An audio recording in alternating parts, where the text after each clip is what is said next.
বালেশ্বরে ভয়াবহ সড়ক দুর্ঘটনা, ট্রাকে ধাক্কা মেরে নিহত চালক, হেলপার, আহত 7 নম্বর জাতীয় সড়কের লক্ষণনাথ টোল প্লাজার 500 মিটার আগে রাস্তায় পচা ধান বোঝাই একটি ট্রাককে পেছন থেকে ধাক্কা দেয় ডলফিন নামের একটি দ্রুতগামী যাত্রীবাহী ভ্যান।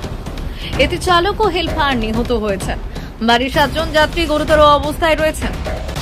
জলেশ্বর গ্রুপ স্বাস্থ্য কেন্দ্রে ভর্তি, পুলিশ তদন্ত চলছে। বালেশ্বর জেলা জলেশ্বর থানার 7 নম্বর জাতীয় সড়কের লক্ষণনাথ টোল প্লাজার 500 মিটার আগে ঘটনাটি ঘটে। তথ্য অনুযায়ী যান্ত্রিক সমস্যার কারণে ধান বোঝাই একটি ট্রাক রাস্তায় আটকে যায়। গভীর রাতে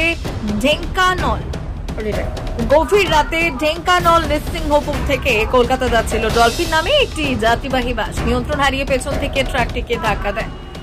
সংঘর্ষের ফলে বাসের সামনের কেবিনটি সম্পূর্ণ দুমড়ে মুচড়ে যায়। অন্যদিকে চালক ও হেলপারের মৃত্যু হয়। বাসে 40 জনেরও বেশি যাত্রী ছিলেন, যাদের মধ্যে 7 জনেরও বেশি গুরুতর আহত হন। খবর পেয়ে জলেশ্বর পুলিশ এবং দমকল বাহিনী ঘটনাস্থলে পৌঁছে যাত্রীদের উদ্ধার করে। গুরুতর আহত যাত্রীদের জাতীয় সড়ক অ্যাম্বুলেন্সে জলেশ্বর জি.কে. ভট্ট হাসপাতালে নিয়ে যাওয়া হয় এবং সবচেয়ে গুরুতর আহত 2 যাত্রীকে বালেশ্বর ডাক্তার হাসপাতালে স্থানান্তরিত করা হয়। নিহতরা হলেন চালক আব্দুল রহিম এবং হেলপার নৃসিংহ কদুয়া। জলেশ্বর পুলিশ তদন্ত করছে।